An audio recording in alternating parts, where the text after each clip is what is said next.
Hi guys, thank you very much for joining me, and this week we are going to be looking at Dunkirk. And the question we're going to look at is, was Dunkirk a victory or a defeat? So in your notes I want you to put that as the title. That's the question we're going to consider today. Now Dunkirk follows the German army blitzkrieg, and as we've known now, we've learned about blitzkrieg, we've learned about this tactic that the Germans employ, and it's been incredibly successful in Poland, and it's equally successful in France in 1940. And the German army sweeps through France. You can see the map in front of you now, and the result is that the Allies, essentially the British forces and the French forces, are forced all the way back to a town called Dunkirk. Dunkirk's a port town. It means it's on the coast, it's got a beach, and it's got a port where ships can dock and things like that. Now unfortunately the port has been destroyed during the German attack, so we're left with the British soldiers and the French soldiers stuck on the beach. Now the British government recognise this is going to be a really serious problem, and they organise the rescue of the trapped soldiers, and this is given the name Operation Dynamo. Operation Dynamo is the rescue of soldiers from Dunkirk. So, between the 26th of May and the 4th of June in 1940, over 800 boats rescued over 215,000 British soldiers and 127,000 French soldiers from the beaches at Dunkirk. And you've got a picture there in front of you now to show these lines of soldiers leading out from the town towards the sea, and they're waiting for the boats to arrive to pick them up, to take them out to bigger boats, which will then bring them back home to England and safety. So the question, is this act, is Dunkirk a victory or a defeat for the Allies?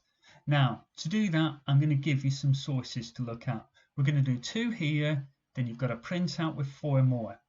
So the first one we're going to look at, and it's source A taken from a British newsreel. Newsreel essentially means the news. It's a news reporter reading this out. And let's have a look at what they're saying. They're saying, more cheering, evidence of the success of this amazing military exploit is the presence in Britain of large numbers of French soldiers. They are showered with hospitality and find the tea of Old England almost as refreshing as their coffee. Enjoying an unexpected seaside holiday, they lie in the sun, awaiting orders to return to France.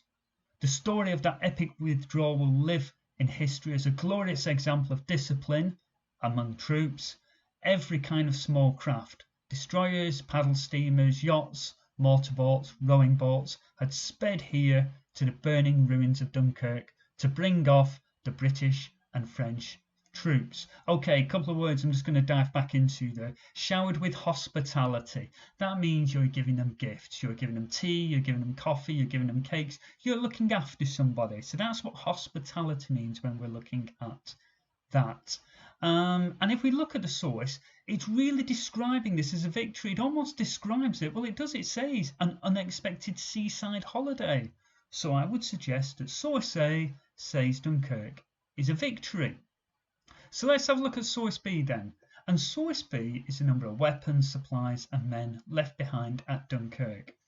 And you've got the figures in front of you there. So we're looking at 2,500 guns, 20,000 motorbikes, 64,000 other vehicles, 77,000 tons of ammunition, and 416,000 tons of supplies, and 165,000 tons of petrol.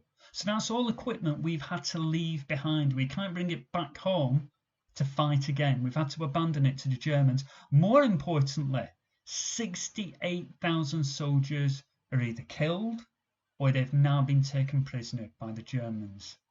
So does that suggest that Dunkirk's a victory or a defeat?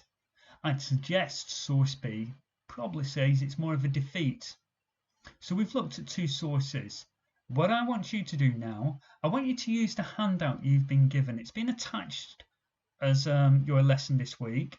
Have a look at that on screen or print it off. And do they suggest Dunkirk's a victory or a failure? To help you, create a table.